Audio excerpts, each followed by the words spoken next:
Graffiti has been widely perceived as vandalism, but many people's views of street art is changing.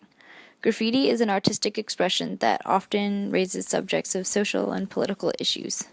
These artists run into problems with the law and a lot of times end up having their art covered up if the owner of the property does not support it. However, graffiti artists over the years have become influential and their art supported by many. Artists like Banksy, who makes art in England and is a political activist and director, Andrew Winton, who is a big influence on modern graffiti artists, and Don D. White, who is an influential writer and graffiti artist from Brooklyn, all have helped to show the value of this art. Although different from my own, the views of those opposing graffiti art are sometimes valid. Homes that are tagged can be reduced in property value, and I get that, along with profanity, could be unpleasant to see all the time.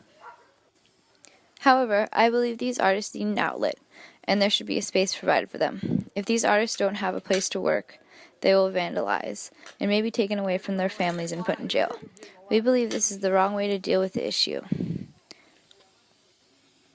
The people who enjoy creating or viewing graffiti are having that taken away from them. Because it's art, not everyone is going to support it. But it is wrong to take away someone's personal expression. This medium especially does not have enough support. The cost of covering up graffiti is more than $8 billion per year, which is absolutely ridiculous.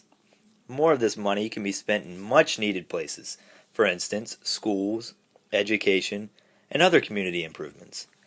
Most of the time, graffiti is classified as institutional vandalism or criminal mischief. While these usually only require community service as their punishment, when you get caught again, it can lead to a felony and then jail time. While common misperceptions envision gang signs and hateful words, graffiti, as you see, is something more, which is why it should be considered an art form. Many ways citizens support graffiti is that they paint the sides of their buildings, garage doors, walls, or fences a light color such as cream or white to give the artist a nice base coat to work with. They will also attach a small sign that says "I support graffiti," which lets the artist know that they are able to spray paint on your property. Mexico's government is even taking action to supporting graffiti.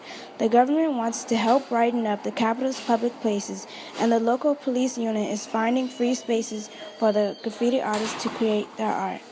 There are also graffiti support groups like AGSG, the American Graffiti Support Group, that try to raise money towards getting graffiti artists designated walls to spray paint on legally.